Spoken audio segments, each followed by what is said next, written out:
All right. So I think one of the most important things for us as educators is to understand our role and understand the students that are in front of us. Get to know them on a personal level, not where it becomes so intimate that it becomes a distraction, but understand them to the point where you are able to effectively communicate with them. Your students have to trust you 1st. Mhm. And even if you are stern, because I'm a very stern teacher, and they understand that, yes, Miss is very stern, Miss wants me to do my work, and they understand that at the heart of that, you really care about them, their response is going to be different. If they think that you're just stern and you're unkind, then there is going to be a resistance. So Mhm. as a teacher, while maintaining discipline, you still have to find that balance in allowing the child to understand that, I care deeply about you. It's not just wanting you to get good score. I care about you as a person. I care about you as you develop. And best believe that some of the students that you stand in front of, you're the only sane Mhm. person they Sane and see safe. on a Sane. day-to-day basis. Mhm. And if you come across to them as that same thing that they're used to, then the resistance has already started. Mhm. Right? So you might have somebody sitting before you whose father is a gunman, a killer, but best Mhm. believe his dad does not want that for him. Mhm. And he wants his child to become something totally different from him. And Mhm. you have to provide or find a balance between that space. I remember when I just went to DuPont, as I said that, I had this boy in my class. Apparently, his father was, this Don or whatever. And so Mhm. he came to school with this chip on his shoulder and he would always be giving trouble. And I wet him bottom one day, see, man. He's bringing the entire class in disrepute and My Miss, goodness. nobody can touch me because of this and because of We don't do these things anymore. we don't do This is these things something that is anymore. now frowned Right. upon. But at the time, At that the was a time. form of Yes. acceptable discipline. At that Yes. time. And remember, Mhm. I've been doing this for over 30 years. So, I've Yes. chipped a couple butts along the Yes. way. Yes. And so this boy would turn my class upside down because he has a chip on his shoulder. Nobody can touch him. And I tell you, I clapped him real good. I was scared though, when I'm done. Yes. But this boy tearing my class upside down. And no, he has been doing this for so long. So the next morning, I saw this gentleman peeping in my classroom. Yeah. Mm-hmm. Morning, miss. I said, good morning. My so-and-so father, I come find out what happened. So, I was explaining to him that, your son turning my class upside down and how he's behaving and he's not doing any work. Master him grab the boy. Oh my God. This I cannot say this outside of patois. But I want you to stick a pin right here. Stick a pin here. I am not saying that every Jamaican parent is going to come and clap any bottoms. But what I am No. saying is that there is a level of accountability that majority of the students Thank that we you. have don't want you to call home. They may act up, don't get me wrong, Yes. but they absolutely don't. When they know you're going to be calling home, when they Mm-hmm. know you have a good relationship with their mother, they don't play around. You understand? Exactly. Because they know that there's a level of accountability in the classroom and it transitions to home Oh, too. yes. Yes, And it continue. doesn't, and it does not matter the type of parent. Every parent that I have met wants their child to become better than they were. Better than They themselves. want their child to have better opportunities. And when I heard that young man speak to his son and clap, that boy never gave me any more trouble for the end for the rest of the year with good.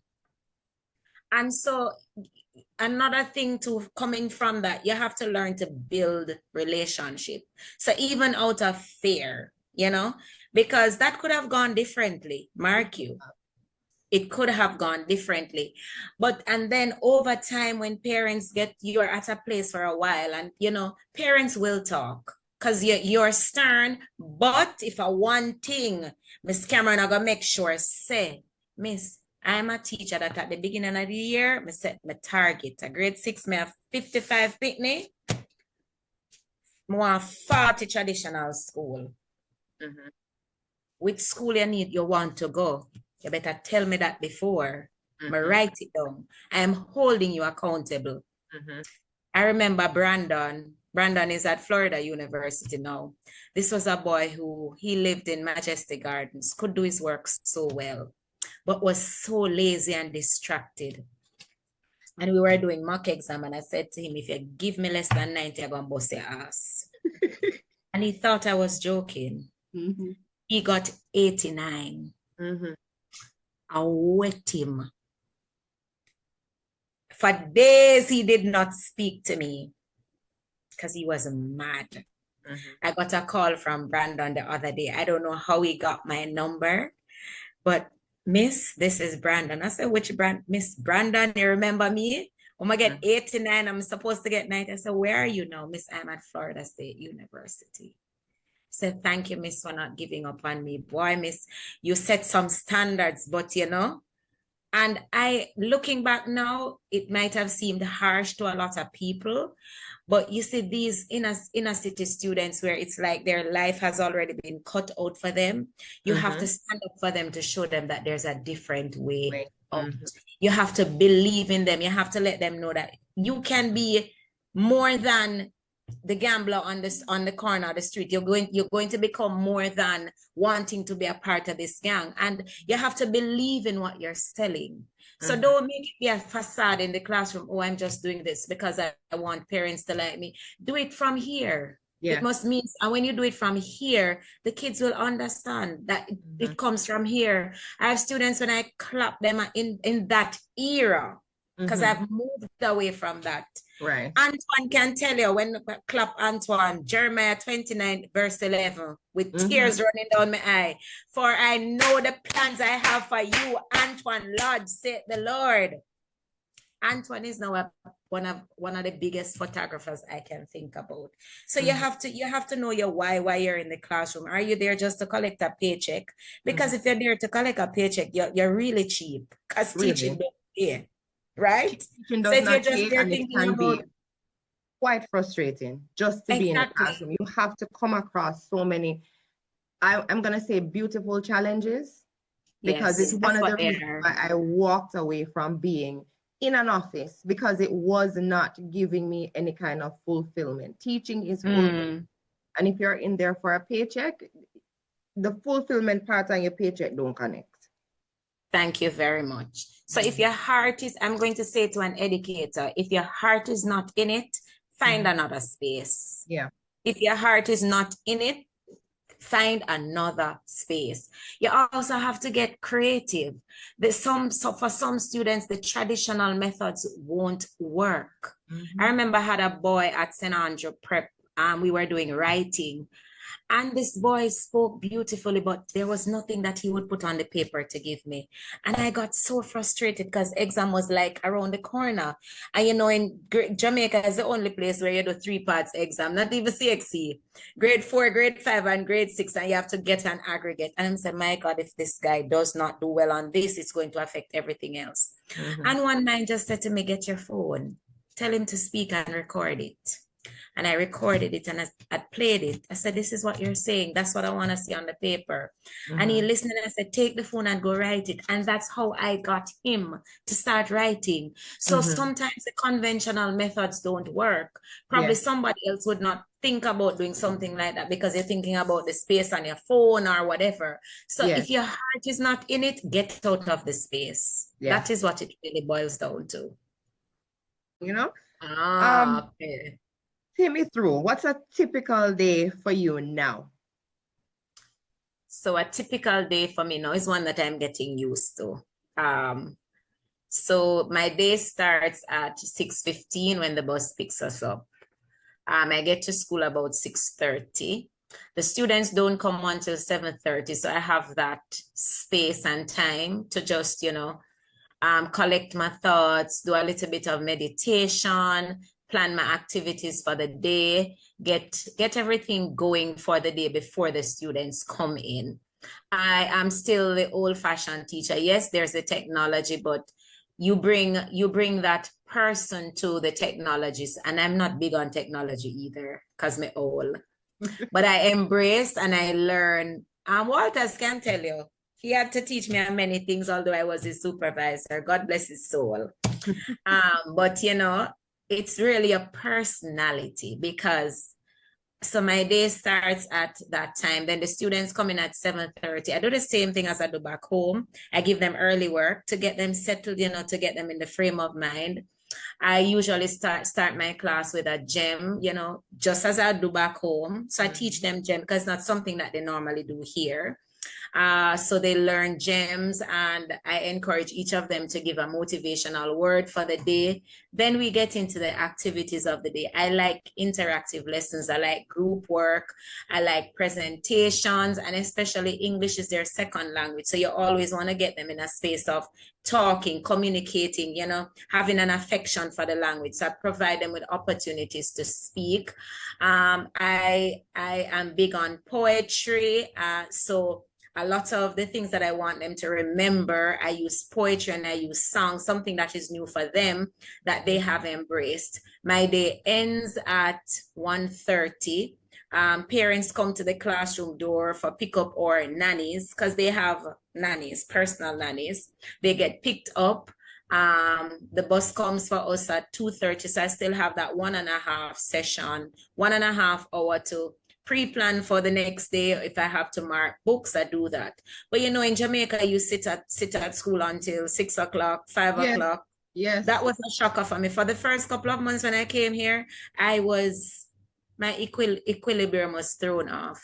Yes. How do you get home at 1:30, 2:30? What do you do with yourself? What do you do with yourself and your time? Because you've never had that much time before. Man, that was, I didn't know what to do with myself. So we went walking, we went to the mall, and there is no place to hang out like Jamaica here. There's no red wine, there's no alcohol is prohibited. There is no place to go dance and let down your hair. So of course we had to find other ways to have enjoyment. So we ended up doing a lot of walking, going to the park, going to the malls. Basically that was it. But I found myself with a lot of time on my hands. Now that time led me to more time for me. So I started writing more. I do a lot of poetry. God help me, I need to get to the place of getting them out there now. So I do a lot more writing. We found a church here. Wow. Yes, our big up RCCG Mount Zion Kuwait. We found a church here, and I'm now involved in church. I think I found more. Kuwait has afforded me time. Time to spend with God, time to spend on my personal life, time for me. That's what Kuwait has given me.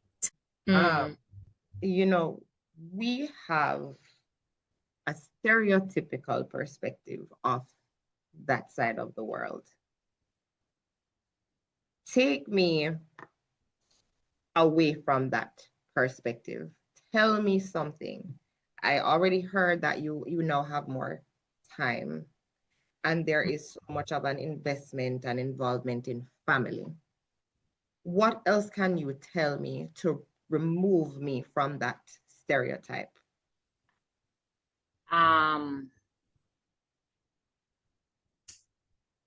Here, diversification. Expats here outnumber the native population. But there is a serious language barrier. You have a big Indian community, you have a big Egyptian community, you have Jamaicans in Kuwait. We probably are about 60 something. In the UAE, they're probably about 300, but I know since the whole threat of war, I've seen, because we've been grouping up, just to check up on each other. I'm in a group with almost 500 of us. So quite a few of us are here. But this region brings the desire to travel, the desire to immerse yourself into different culture, the desire to take part in cuisine. A pleasant surprise for me was the availability of the things I'm used to eating back home. Oh, wow. I can get dasheen, I can get cassava, I can get cocoa, I can get my green plantain, I can get ripe plantain, I can get yam from Africa. And so my taste buds are not deficient in this region. I can also say they're a region of spices as well. I mean, we have our favorite things that we use at home, but let's say I run out of my Maggi seasoning here.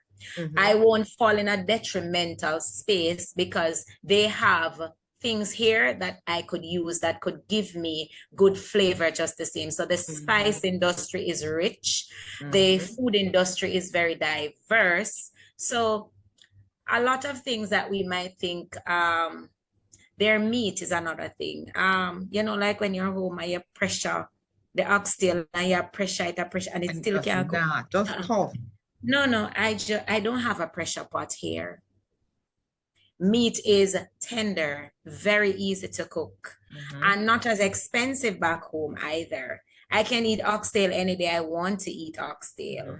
I can go buy a cut of lamb whenever I want to, because it's not as expensive as I would pay for it back home. Mark you, it is expensive here when you look at the cost of living here. When you're comparing it to the prices back home, where you only eat oxtail on Christmas, you can eat oxtail any day you want to eat oxtail over here. Quite a difference. And yes, and the animals are, let me not say free from hormone, but less.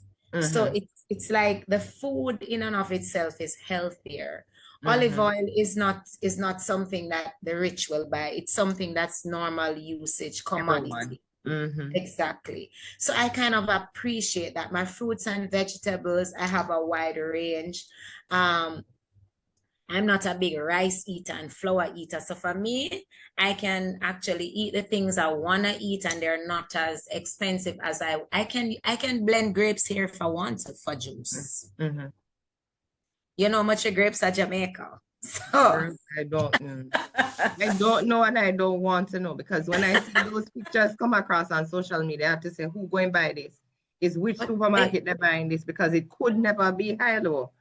But they buy it because you don't have any other choice. I just not gonna eat grape, I'm just telling you the truth. Grape not eat. There are just certain things that I would not eat because I can't afford it. That's just it for regular people. You just the biggest thing for me here, and this is so ironic, because of when we think of the Middle East, we think of violence, we think of absolutely. The biggest thing for me here is safety. Wow. Girl, I can go sleep and leave my door open. I can leave my phone in the supermarket and nobody troubles it. And I go back and find it. Yeah. I can put my handbag down in my shopping cart and leave it and walk out the whole supermarket and nobody touches it. The safety here is something to speak about. And you see, like how Jamaican men would come up to you and want to touch you. They're not allowed, because if you report them, they get into trouble. And so there's a level of respect. Even if they want to say something to you, they might mumble it, but they're not going to come and approach you directly like that. Right. So there's a level of safety. You can walk freely. I appreciate that. I know that surprised me. How do you maintain your Jamaican identity while living in a new space? How I maintain my Jamaican identity. I integrate my Jamaicanness into my space. So some of my students, they know Jamaican words. For example, I don't want any chaka chaka work. Miss, what is chaka chaka? And so I explained to them, so now, Miss, is this chaka chaka? So I integrate my Jamaicanness into my space. We have International Day. Okay. So I bring Jamaica to International Day, even though I do other countries, but there are other teachers there as well. So we bring Jamaica to them. And because of that, they get curious. They research Jamaica. You know, that famous word now that is, I don't even call it a bad word anymore. It's like a cultural, iconic word. What word? A student will now walk up to you, especially the high schoolers, and say, Miss, are you from, well, they recognize my hair. So, Miss, are you from Jamaica? Miss, what does bumbleclot mean? Oh my God. I said, where did you hear that? Miss, you're from Jamaica. What is bumbleclot? And it just rolls off their tongue like, and I'm saying, you know, this is actually a bad word. Miss, how is it a bad word when somebody is receiving an award and they're using the word? So you get a chance to, you know, to talk about your culture, to talk about Bob Marley, and to make them know that, you know, there are other people outside of Bob Marley. There are other persons who are famous. There's a Louise Bennett who likes poetry, because I love poetry. They said, Miss, where did you learn poetry? I got the opportunity to talk to them about Caribbean poets and you know, Louise Bennett. So, and even at church, we have all nations praise. Because, you know, because of the diverse mix here, we have people from Ghana, there's Nigeria, there's Cameroon, there's the Philippines. So church is a mixture. So when we have all nations praise, you know, Jamaica extra. You see, when we set up our booth, it's like it's our booth alone set up outside. And, you know, that brings to the fore, everybody wants to taste Jamaican food. And girl, we cook, we go all out to sell our culture to the point where the Africans, especially the Nigerians and the Ghanaians, because, you know, that was where most of the slaves came from to Jamaica. So even now when we're at church, they say, hello, Jamaicans, we are related to Nigerians. So they're kind of, you know, pushing the others aside and say, look here, most of us are from Jamaica. Right. So we put ourselves out there in the space. We have barbecues, we cook, we invite other people. Everybody wants to taste jerk chicken. So we maintain what we are used to and we pull them in and they love it.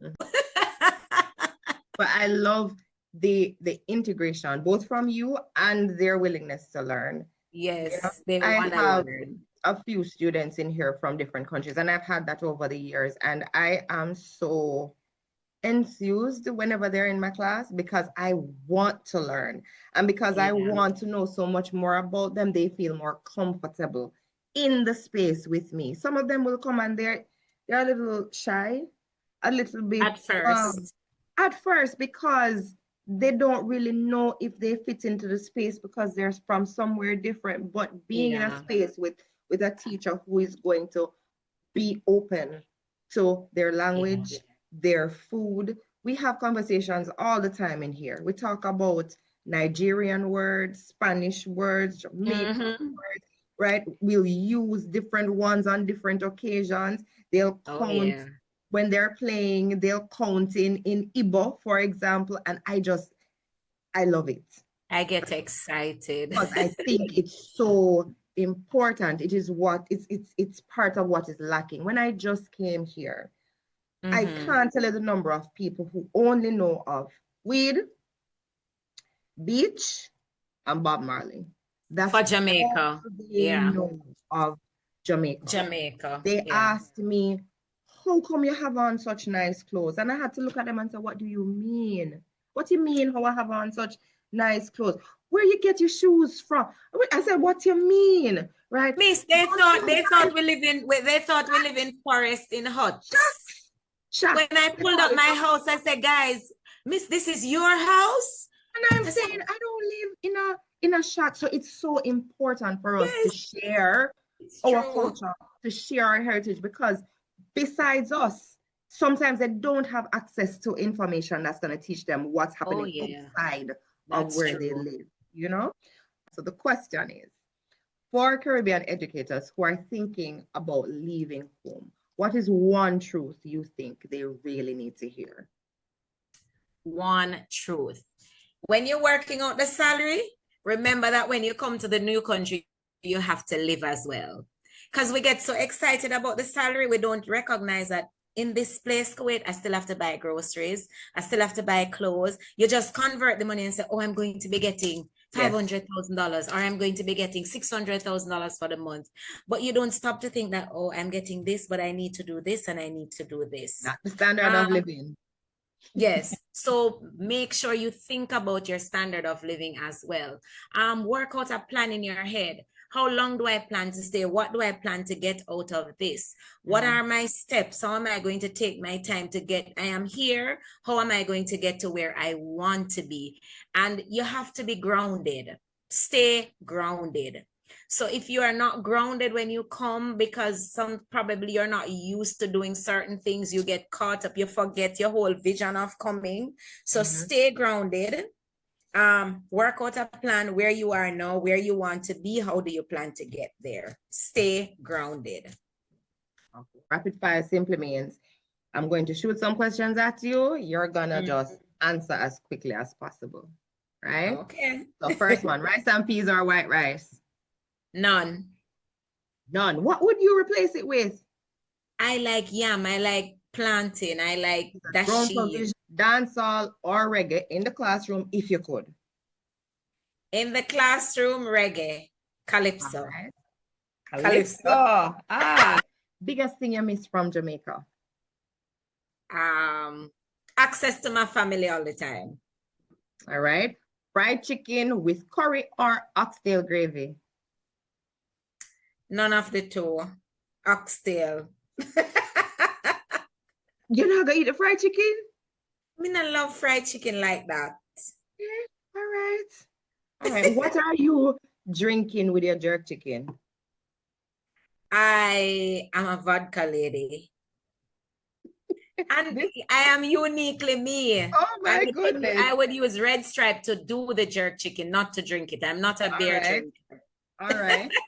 What's the first thing that you would eat when you land? Ackee and saltfish, breadfruit. Mm-hmm. You can fry it. Wild breadfruit, roast breadfruit, any kind of breadfruit. Before we go, can you just drop us your tag to your business? So I'm CC's Education Inc. I still the online platform at home in Jamaica. You know, I've been a veteran in the classroom for so long. I'm still doing PEP online.